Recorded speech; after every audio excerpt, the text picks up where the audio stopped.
every single adult makes decisions with money. And somehow we send these 18-year-old kids off with very little formal preparation to make money decisions. And so it's just like we hope they'll figure it out somehow in college or after college, or maybe they'll figure, but really they don't.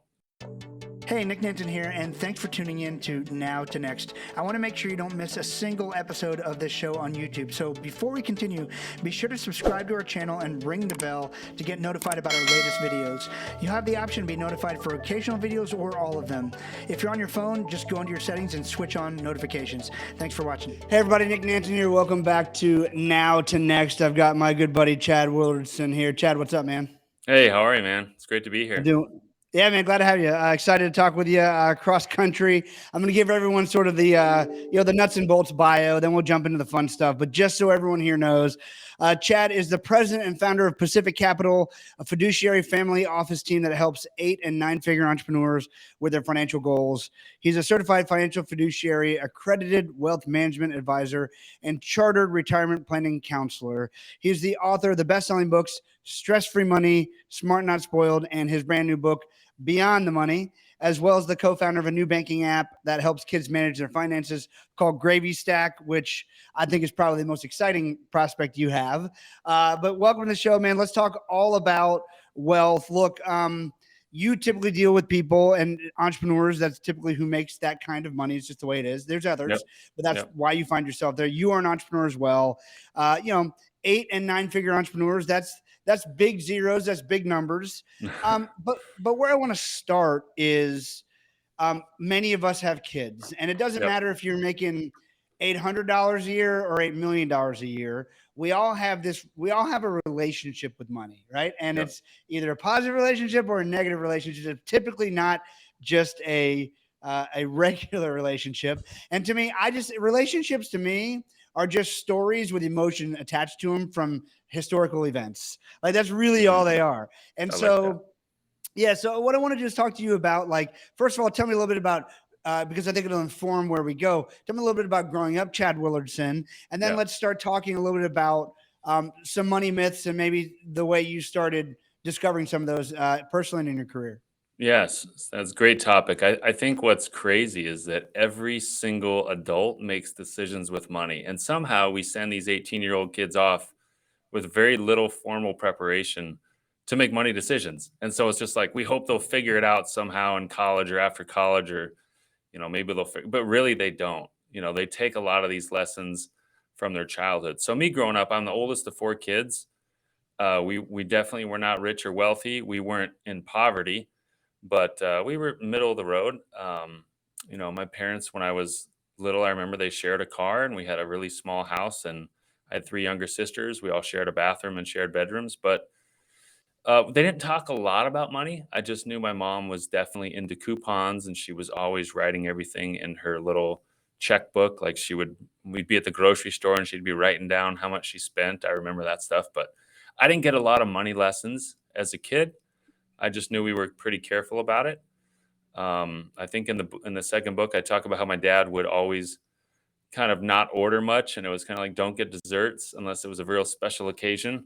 Now, when my youngest sister was a junior or senior in high school, things were very different. I remember coming home and being like, wait a second, like she's just picking up some fancy food on the way home from school, getting her nails done.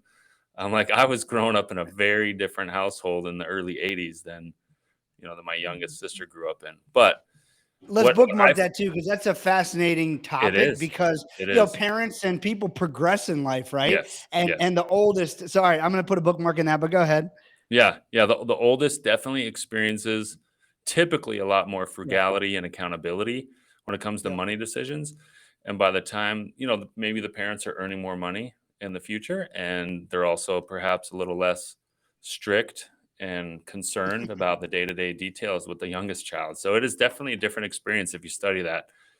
What I've found interesting, though, is that people carry their money blueprints from childhood all the way through their life, and they're unaware of it. So the people I deal with obviously are very successful, high-income entrepreneurs.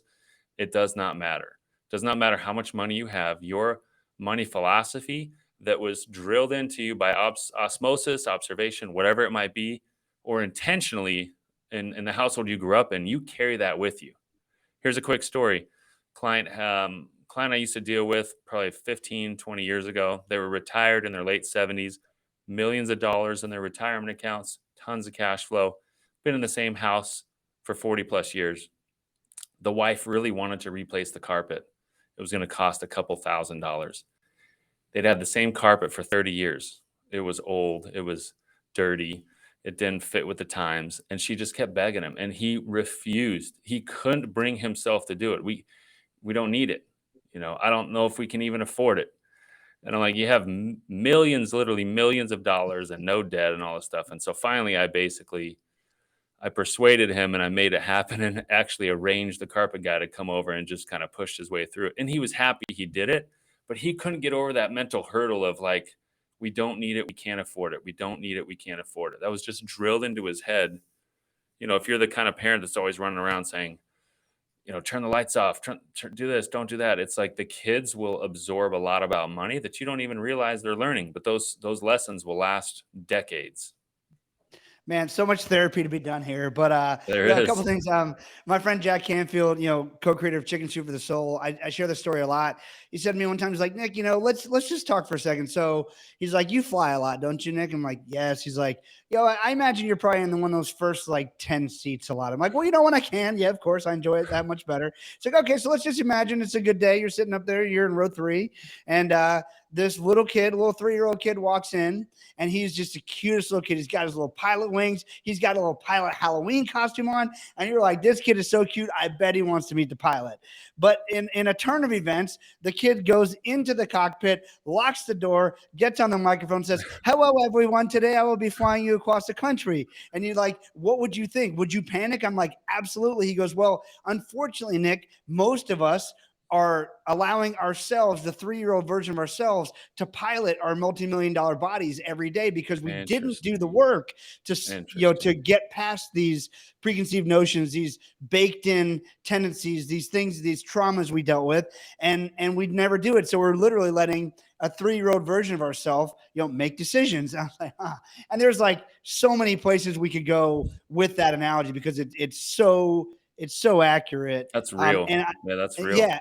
And in this, I love what you're talking about too. I think one thing you and I both know from studying a lot with Dan Sullivan, there is no number, by the way, that people think once I hit a certain number, everything will be fine. By the way, I was under the impression that like at some point you just had enough. I don't know. Like I just, you think there's just at some point everything just gets easier and it's so not true. The other thing I think that I've realized as I've grown up, like I grew up with my parents. And so I tell my kids, like, you're growing up with me. I had my youngest kid when I was 25 years old. He's 17 now. And it's like, it's funny. He's getting ready to go off to college. He's like, oh man, I know you're waiting until I go off to college because then you're going to buy that ski boat, aren't you? And then you're like, he's already talking about like, oh, I know it's going to get so much better when I leave. I've seen it happen with everybody else. But like, that's an interesting discovery of, how would you say, and we're going to get some children's financial rules. What's your take on like how to make that fair for kids? Is it important? Like if you buy the second kid, if you help them more with the car or they get a nicer car, do you go back and make it right with the first kid? I don't know. This is an interesting discussion. I think that's one of the hardest things in families is the different dynamics of wealth and money decisions. Honestly, in family run businesses, I see it a lot. In inheritance cases, I've dealt with many of those over the last 21 years. People who are waiting to get money from mom and dad when they pass, and then others who have no need for it. It just changes everything. And you don't expect any of the kids raised in the same household to have the same mindset and philosophy about money. It just almost never happens. People are complete opposites in some cases. And so I don't know if there's a fair way to financially parent kids. I know there's a smart way, and that's Yeah, really what I talked about in that book, Smart Not Spoiled, is how do we teach kids? Because over 2/3 of parents feel that kids are extremely spoiled and entitled these days. And so how do we approach that? They're growing up with a lot more at their fingertips. But is it their sure. fault? I mean, they see mom and dad click a button on the phone and a box shows up the next day. How are they supposed to feel about the value of money if all they see is, I want this, I touch a button, it's on my doorstep? That's a different world. Yes, and it's a different responsibility as a parent to teach, smart money habits. All right, so we'll dig in here for a few minutes. Your book, Smart Not Spoiled. Everyone should check it out. Chad is the author of multiple books, Beyond the Money, Smart Not Spoiled, and Stress Free Money. Let's dig into Smart Not Spoiled for a minute. So you say there's basically you've broken it down to what 7 skills that Yes. a kid needs to have a healthy relationship with money. The first one is invest early and often. Let's talk about that. Yeah. So one of the things that I remember my oldest is the same as yours. My daughter's a senior, and then I've got a 15-year-old sophomore. When he was 13, I just tried to teach him a little bit about the power of investing and starting early. And so we talked about like, hey, if you could put away $100 a month of your own earnings and invest that in the stock market and just let it go, but keep adding $100 a month for the next 40 years, 30 years, what do you think it would turn into? And I gave him an example. I'm like, let's say you put away a total of 50 to 60,000 over those 40 years. What could that possibly grow to on average? And of course, he had no idea. And when I told him it was over 1.5 to $2 million, it just blew his mind. He's like, wait a second, how do I invest just $100 a month? And then it turns into over $1 million. And we talked about the power of compound growth. And his first question after we had that discussion was, well, what if I did 200? Dad, what if I earned 500? I'm like, well, you could probably have money a lot earlier and a much more significant amount. You could achieve financial freedom and essentially not be forced to work doing anything you don't want to do. And so the wheels started turning. He's like, well, how could I earn $500 a month? And I said, well, we need to figure out what you like to do and what you're good at. And so that's where that other chapter called Learning to Earn came from. Teaching my kids, where 4 of my 5 kids have their own business right now, and they're making money doing different things that they really enjoy. And so I think if kids are taught the why and the benefits and kind of what it could produce and create for them, they're going to be so much more excited about their approach to earning money. It's not going to be a chore. It's not going to be pushing them out the door to go work at the fast food place. It's like, how can I earn more money with less time and then invest it wisely for my future? And once that light bulb turns on, the kids' lives change, and I've seen that firsthand. And what do you think is what's the best step you found to get kids to? Is it that analysis of a simple of something as comprehensible as $100 a month? I mean, what's the first step to get and then to actually take some action, actually do something? I think we talk about first, you have to just basically talk about what money is and what it isn't. I've taught my kids and I've spoken at many large groups and just of teenagers and parents and younger kids just about what is money, what's the value of it, what's it for. A lot of these kids grow up thinking that money is bad or that people with a lot of money are just inherently bad, greedy people. That's the Disney movie character where it's the bad guy who's got the money. And I'm like, that's an absolute falsehood. There's a lot of good being done, and a lot of that good costs money. And you can do a lot of good, and you can have good intentions and be a great person and have values while succeeding. And so, first, having a foundation of what money is and how to get it, what you can do with it, the good things that you can create with it, what it means to you, helping them set goals. Even a small thing of like a kid 12-year-old wants to save money for an electric scooter because he'd love to get around the neighborhood with his friends. Well, that's something that he's excited about. That's going to motivate him to figure out how to earn money. And I always talk about the trifecta. Like you have to be good at something, you've got to really enjoy it, and it has to be something that others are willing to pay for. And if you can find all three, let's do something. I'm here to support you as a parent. Let's figure out a way for you to earn money doing something that you like and that you're good at and that others are willing to pay for. And I think that's been the key that really unlocks the imagination of like, wow, like my middle son is 12. He loves animals. We don't have pets. We're way too busy to be a good pet owners at this point in our life, but he walks dogs. He gets paid, 40 to 60 bucks an hour to walk a few multiple dogs in the neighborhood. And he loves it. He gets his dog time and he makes a heck of a lot more money than most 12-year-olds are making. So it's just That's unlocking awesome. the imagination of what's possible with these kids and teaching them that money isn't a bad thing. It's not a scary thing. If you learn about it, it can be something that you can use for good. I love it. And the other thing too is that a lot of people think a lot of money gives you happiness too, which is couldn't be further from the truth either. Like Absolutely. I say, there's other things like this too, but for sure, money and alcohol are magnifiers. If you're a happy person, you're going to be happier. If you're a miserable person, you'll be more miserable. Like it just That's a makes great you point. more of who you are, right? That's It's a a great point. magnifier. Yeah, it shows and it exposes who you are. If you're really generous and you're a good person, then having success is gonna magnify those great traits. Now, your second principle is borrow wisely.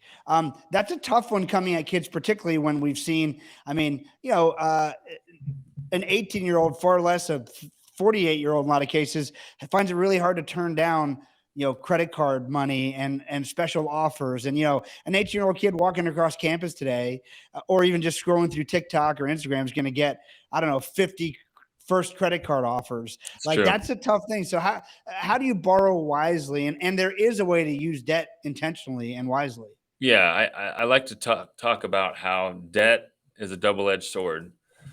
When it's used for good, when it's used for things that you're investing in for the future that are gonna produce a greater result than what you're borrowing for, then there's a good chance that it's gonna be a productive use of a loan. I talk about different interest rates and how to be a good borrower. Borrowing to spend to live a high life that you can't afford, borrowing to buy stuff that's going to go down in value, borrowing to pay the bills when really you should cut down the cost of your bills or figure out a way to earn more money is only going to dig you a very deep hole of consumerism. And that's why we've got over 1 trillion of credit card debt in America today, because adults and 18-year-olds alike, they get caught up in that comparing with the Joneses on Instagram and TikTok and figuring out, well, I deserve that. I don't need to wait and work and save for that. I should just be able to get that right now. And that's part of the problem. So I think teaching to borrow, what borrowing is for, what good debt is for. I talk about education, buying your first home, investing in real estate and a business, things like that, where it can produce great value. That's worthwhile. You should not be borrowing for stuff that you have no chance to afford. Absolutely. And let's also talk for a second too, because obviously in a lot of cases, obviously if you have cash, you'd advocate in many cases, if it's 0% interest, probably not, by the way, Right. but if Right. there's an interest rate, buying with cash. But also talk about, like, there is a balance with this. I mean, like, I know you and I, we've had some pretty nice dinners together. I know Yep. you have some not so bad vehicles and other things like that. So like there is also, like, how do you encourage people to start to set a litmus test of, like, what can I, like the new carpet? Oh, I actually Right. can afford that. Right. I should probably enjoy it and stop putting my spouse through hell. Yeah, Like, yeah, yeah. where do we find these safeguards? I think you said it well. There's a great balance in all of it. I believe that, first of all, I believe from a young age, a portion of every single paycheck should be saved and invested for the future. So in no place do I advocate spending every penny you make and spending beyond every penny you make, which is what a lot of people do. So if you need to find a way to earn more income, do it. If you need to find a way to temporarily cut costs, do it. Save and invest a portion of every paycheck. That being said, once you're doing that, sure, enjoy life. Like, I'm all about enjoying life. We're about taking away the stress from people's life so they can enjoy what they're doing. And I'm not Dave Ramsey. I'm not saying you should have no debt ever. I disagree with that. I think debt definitely has a place. Um, there's certain things, like I said, that are productive use of leverage is great for investing and for business and for education, potentially. Yeah. Yeah. $400,000 for a degree that's going to get you nowhere is not worthwhile. So think about the investment that you're borrowing for, Yep. but enjoy life. So I think a lot of it, it's right down the middle. It's not being a miser and saying saving every single penny you earn. And at the same time, it's not completely overspending and putting your future self in a big hole. Yep. And it's interesting, like, because I've never spoken to Dave Ramsey myself, and I don't know his viewpoint, but certainly, look, I get that he is, like, all in on his strategy. I think the important thing for all of us to note is, like, there's no such thing as a strategy that's great for everyone. That's And right. so, Yeah. there's a Yep. lot of people that shouldn't be messing with debt. Like, if Oh, it's you're true. It's true. certain types of fixed income, and I mean, like, there's a discipline in there that I think he's really helpful to have. I think it just, anytime someone takes advice like that without asking a lot of other questions, that's To me, that's where the Yeah. danger is. But His advice is great and very foundational. Saving and putting a little savings away, paying off your debts, especially credit card debts. I mean, that's a no-brainer. But you're right. Saying nobody should ever take any debt, regardless of the circumstance, I just don't get on board with that. And I think yep, each case is different. You know, you should be counseling with someone that's not caught up in the emotions of your financial decisions, that can yep. give you some sound and objective advice on what you're doing. Absolutely. And you should also, by the way, find a financial partner, confidant, advisor who has similar beliefs that you do, right? I mean, Absolutely. Yep. so just in like there's many instances where I wouldn't believe that paying off my home would be the best use of my money, but I Right. have other people that I know who've paid off their home, and I personally believe there's other uses they could make more off that money, especially when interest rates were low. But I knew Right. that those type of people, their mindset, they feel so free that they Right. don't have a mortgage payment. So even if we could make that money more useful, they would have They'd be internal anxious. Yeah, they'd be language that anxious. would make Yeah. it. And so, like, you know what? At some point, like, you just got to let people be who they are and help them find the happiest version of themselves. And so I Agreed. think for those watching, I think, so look, Chad is a great investment advisor. He may or may not be for you, just the same way, by the way. I bet many of you walked into a local bank and ended up with a financial advisor Mm. who's probably not for you either. Like, you Yeah. really need to go out and do the work of finding someone whose philosophies you believe in, Right. and that you think fit your lifestyle. Like, I would never be happy without some form of risk in my life. I Mm. just wouldn't. It Yep. would not Doesn't in excite you. You gotta have some risk. You gotta have some challenge and growth. It doesn't entice me. I've walked through these exercises with myself multiple times. My business partner has a great term that he always says, "Are you being intellectually honest with yourself?" Like, about many Mm. things, which is like a really great way to stop and say, like, what am I really thinking? But, like, sometimes I'm like, man, life would be so good if, I don't know, name the number. If someone would just give me $3 million a year to just do what I love to do. And then Right. I get into, like, I think through like the first 30 days of having this fixed amount of money coming in. And I'm Right. like, I bet within like by day 3, I'm like, well, what else could I do to grow this? Or what, you know Yes. what I mean? Like, it's Yeah, just, you and you that's want you don't wanna be stagnant. That's just not right. who It's you just are. the way that's just the way my mind is wired. By the Right. way, that's no knock on somebody who really craves security and is Right. like, man, if I could just get 40 grand in security a year, I could breathe, I could paint, I could work on my car, whatever. Like, there's no judgment in any of this. I think the most important thing is, like, find a strategy that makes you able to sleep at night, right? Right. Right. Yeah, and like you said, though, when you're talking about getting advice from someone that fits who you are, I think that's something that we find a lot. And we get a lot of incoming referrals from great people that we are upfront and honest about and say, we actually don't think we're a great match. And here are the reasons why. And this is what we think you should look for. For us specifically, our niche really is higher income entrepreneurs who are constantly creating, coming up with new ideas. They're extremely involved in complex things. They need to delegate this area of their life. So someone who is a retiree and in their 70s living on fixed income and has a nice little bond portfolio and they're taking a little money out each month, they're low maintenance, like, that's not a fit for me. Someone who is just out of college and is maybe working at a big four accounting firm and has wants advice on just kind of how to get started in their financial planning career, that's not a good fit for us. And we're honest about that. I think you got to find people, like you said, who fit what you do. If you're an entrepreneur and you've got multiple businesses and you're an active growth investor and you're working with someone at a bank who's an employee who never has signed the front of a paycheck, hasn't started a business, isn't in your same thinking, like, how are you going to do your best thinking and strategizing with someone who's never done the stuff that you're trying to do? I'm not getting parenting advice from someone who has no kids. You know, Right. I want to go to Right. someone who I'm not going to the trainer who is chewing on the Big Mac and has a 44-ounce Coke. It's like, if I'm going for training advice, I want the guy who's absolutely practicing what they preach. And so Yeah. you know what I mean? So much wisdom in there. But this also, we will both remind you, this doesn't mean just find people who validate everything you say, because that is Absolutely not. also a No, no, no. very dangerous For road to sure. walk down. But absolutely, I think one thing most people wouldn't even think of is that there are styles of financial planning and advice. And Sure. that's interesting in and of itself. Just the same way there's a style of dress, there's a Right. style like I would bet, by the way, you could probably tell an awful lot whether you're going to get along with a financial style based on personal style too. That's true. That's I true. just bet we find that all the time Yep. with film production. Yeah, Story if for you a want me different to wear day. a suit if you want me to wear a suit and tie these days, it's not happening. We're not gonna be working together. That's just not my style, We're not so going to be friends. I actually am surprised you don't have a hat on. I'm not sure I've ever seen you with that one, yeah, I but know. I know. I did my hair this morning, so it looks good. Looks good. Know your cash flow. yeah.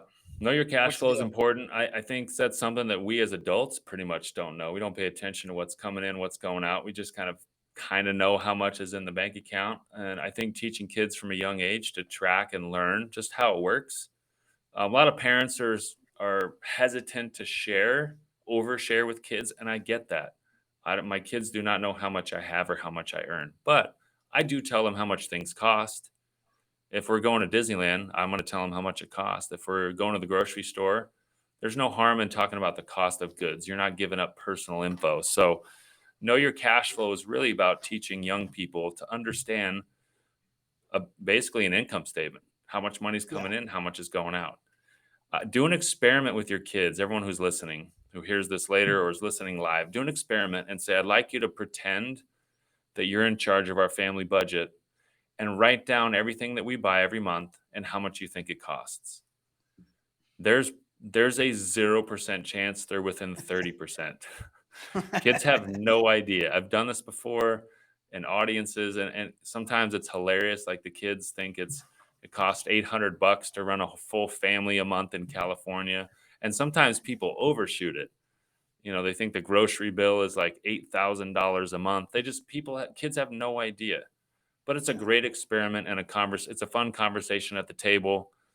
I guess the point of all this is to make money a comfortable conversation topic in your family. That's where you got to start.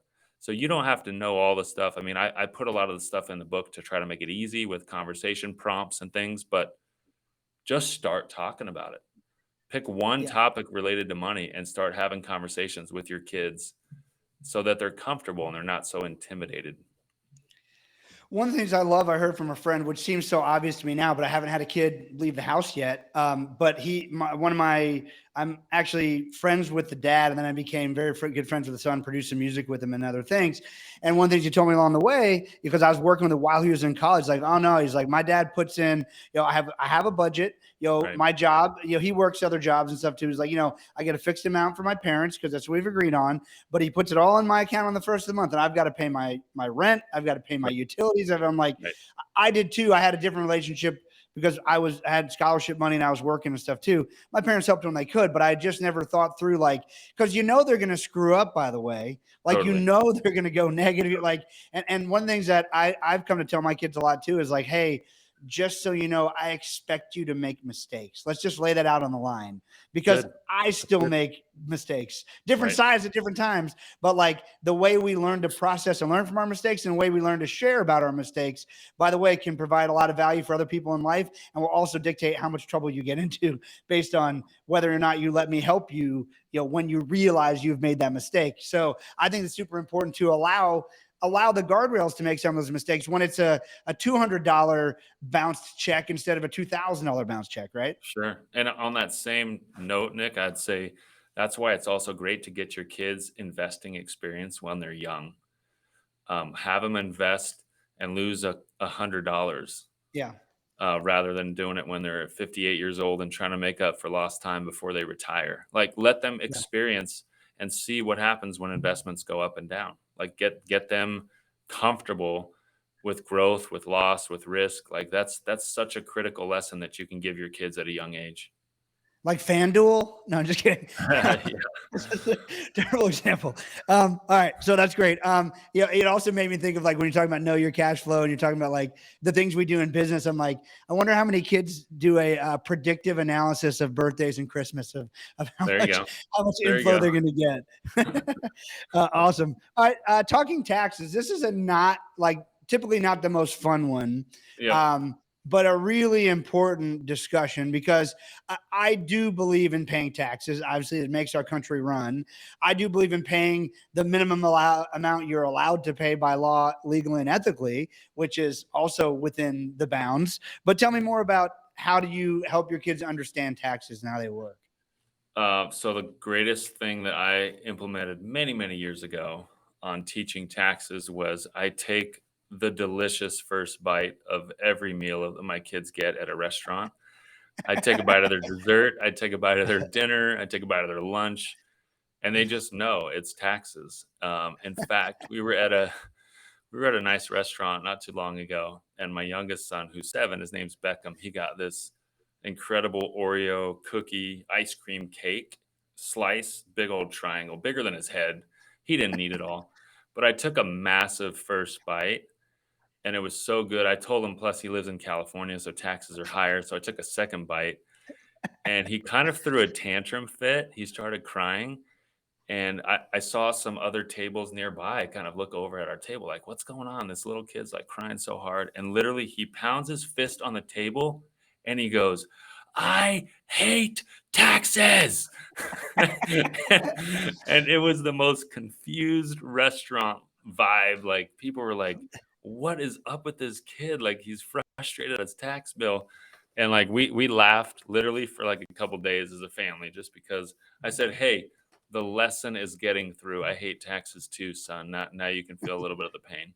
I think it's critical to teach them that their number one expense in life on their budget line is going to be taxes.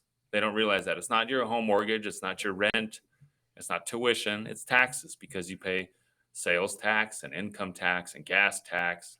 There's so many hundreds of lines of taxes that you're going to pay over your lifetime that it's just something to be aware of. I think it's good to teach what taxes go towards, but when a kid buys their first big purchase and it's 99.99 at the store and they give $100 bill and they're like, "Where's the rest of the money?" Like that, sometimes that's a wake up call. Like, what do you mean? It said 99 bucks.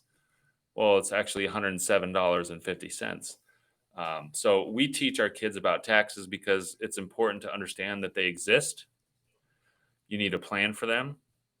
If you own a business, you need to figure out how to reduce your taxes and be smart about it so you're not overpaying unnecessarily. I just think it's a critical thing to teach. The simplest thing you can do is even just Google a pay stub, a sample pay stub, and talk through like, hey, if you're 15 years old and you got a job and you're going to make $100, here's how much you actually get deposited in your bank account. You know, that's something that's simple, but it's going to be very enlightening for your kids. That's great. Yeah, it's look, it can be painful, but if you prepare for it, it's much less painful. And Right. like you said, just talking through budgeting and other things like that, because I don't know a single kid, practically who's not shocked by the first paycheck they get that, wait a minute, Yep. I thought I was getting, $12 an Exactly. hour. I worked 3 hours. Where's my $36? It's like, well, Exactly. you know, Yeah. great way to learn No, yeah, early. we got an NBA basketball player client who is 18 years old. He went to college for 1 year, went straight to the NBA, and signed a very nice 7-figure rookie deal.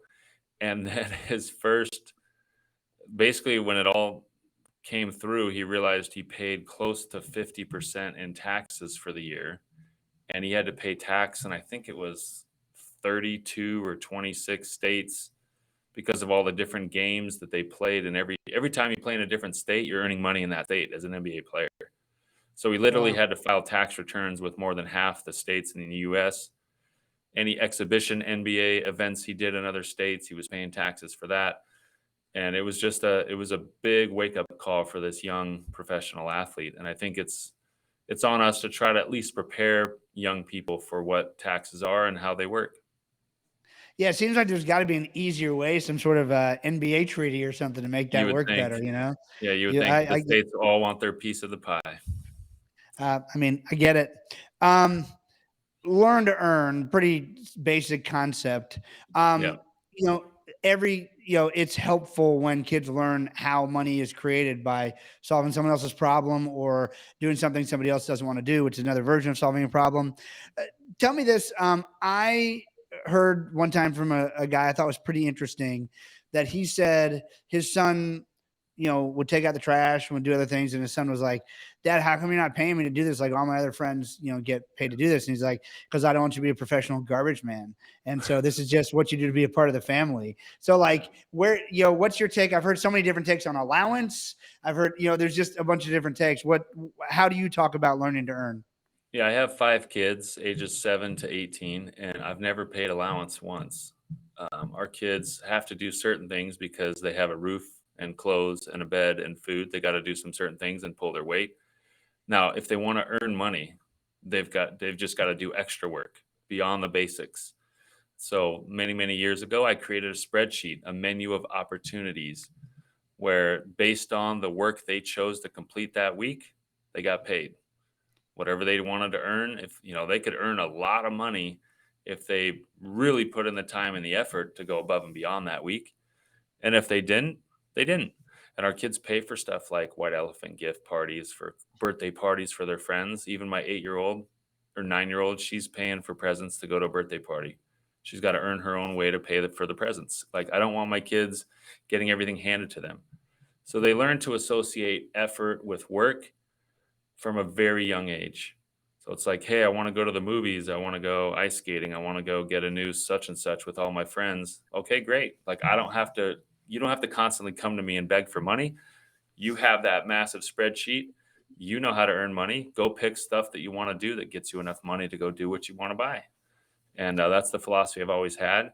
I think it's really helped them to be a little bit more creative. There's wiggle room for, hey, I have an idea. What if I did this, this, and this? Do you think it would be worth paying me $40 to complete this project idea that I have? So there's some empty spaces that says, see a need, fill a need. So they can come to me or my wife and say, I have an idea. Here's what I'm thinking. Here's how much effort and time it will take. And I think it's worth this much. And we can negotiate. And I think to me, that's the funnest part, is when they come up with ideas on their own. And I'm always going to reward that initiative. I love that. Yeah, I mean, and I guess it's just different for every family. What would be the requirements and what would be the extra Totally. stuff? So it's just, Customize got to that. think through that stuff. Yeah, Yep. absolutely. Customize that to your situation for sure. Yep. All right. We're on number 6 here. Protect who and what you care about. What do you mean by that? Well, what I mean by that is really, I think it's great for kids to understand and be prepared for the unexpected in life and to understand that stuff happens. And so I think, especially now that I've almost got 2 drivers, we talk about car insurance. And I'm like, if you get in a car accident or a speeding ticket and it's your fault, like, that's something that you're going to have to work through and earn money to pay for. That's just not, I can drive however fast I want and do whatever I want in this vehicle, and mom and dad will take care of it. So we talk about insurance and what it's for. We talk about that. I've had multiple situations where I had a friend who was 40 with 4 kids and watching the World Series, cheering the Dodgers on with his youngest son, had a brain aneurysm, just collapsed right there, passed away. This is a guy that I had talked to for years about just putting something in place for his family. He never did it. They were in a real world of hurt, asking for GoFundMe donations because they were going to lose the house. In addition to the grieving of the widow and the 4 little kids, she wasn't working at the time. And so I feel it's a duty for me to have this little conversation topic in there. If it helps a couple families prevent a catastrophic loss. I feel like when there's big accidents and when there's grieving and emergencies, the last thing we want to do is worry about money. Like that just, I've seen that absolutely ruin families, and it magnifies the problems. So as much as I can do to help prepare by teaching just a little bit about, if something happens and there's a flood at your home, you have home insurance.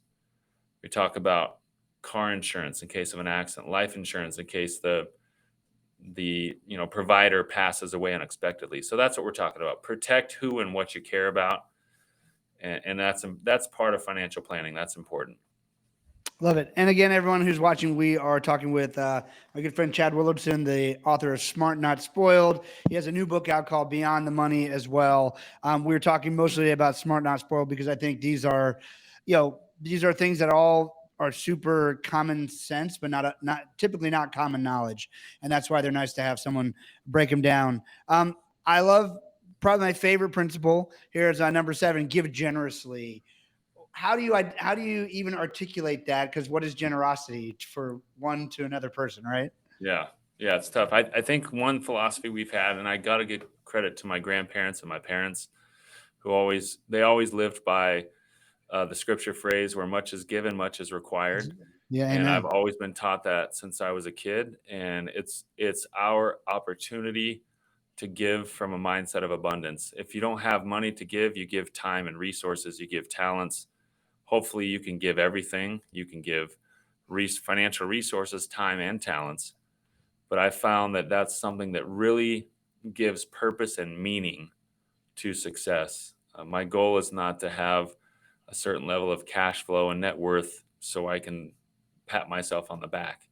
It really, in the end, is to make more of an impact and to bless people's lives and to create opportunities for people who don't have that. We have a situation where my daughter's basketball teammate comes from a very rough background, has had some really, really hard things in her young life. And she and a bunch of the other teammates stay at our house a lot. They're there for family meal time. They're there for our family prayer time. They're there for spending the night sometimes, getting rides to school, um, getting a ride to a tournament that's out of state. Like, I think we have an obligation to do good with the resources we've been blessed with, and so giving generously, whatever that might look like, a portion of your money, time, and talents really needs to be dedicated towards giving and serving others. I love it. Well, to me, it's like I don't know, two branches of the same tree, investing and giving, because Absolutely. right, you have to be free with both sides. And so like I find oftentimes people have a preconceived notion that, oh, I can't start investing until I make this much money, or I can't start giving until I make this much money. I'm sure I haven't said it to you. I don't want to put words in your mouth, but I'm sure I would imagine you'd say that the discipline of it is the most important part, no matter what that discipline you set aside is. If you got $10, can you give away one? Right. If you make $10, could you afford to save one? Right. It's I try to get my kids. It may or may not be enough, but the principle is whenever you get money, whenever you earn money, Right. you're going to tithe 10% first, Yep. and you're Yep. gonna save 10% second. And my goal for you in life, because I never want you to be unproductive in life, is to be able to live on that 80%. And now we'll take some taxes out and some other stuff. But like, let's Yeah. get rid of these two buckets first, Yes. because if you can Yes. just build that discipline, and you may have a better formula, I'm open to it. But that's sort of what I No, work with. we've taught very similar. You've got to give and tithe and donate and invest. I would put the percentage even higher of what you're giving and investing, and the percentage of what you're spending lower, just to create that extra discipline. But it doesn't matter. The principle's the same. And you're right. I haven't heard it said like that, but it's the attachment to my money that causes me to basically have that overemphasis on the money itself. If I'm not attached to it, I can invest it in things that will grow for the future. I'll invest it in an investment, in a company, in a stock, in a real estate property, in a business, whatever. I'm going to invest it because I believe there's going to be some future growth. I'm going to invest it in a donation to give back to someone in need because I believe there's going to be future benefits. That's me not attaching to that moment right there when I have the money in my hands. And I think that abundance mentality will lead you to earn more money anyways. That abundance mentality of saying there's more out there. I can invest, I can give away because I'm not done earning and creating, versus the scarcity mindset of I better hoard it and keep it all to myself. I'm not going to invest it. I'm not going to give it away. I've got to keep it to myself. Like, that's going to create fewer opportunities and keep you more closed from what could be a life of abundance. And usually there's always outliers, but I would say probably in 90 to 95% of people's lives, abundance, the only difference is the mindset, right? Like we Absolutely. said, That's I've it. seen people who their goal is to get, let's name a number, $100 million in the bank. And once they Right. did, they'd be good.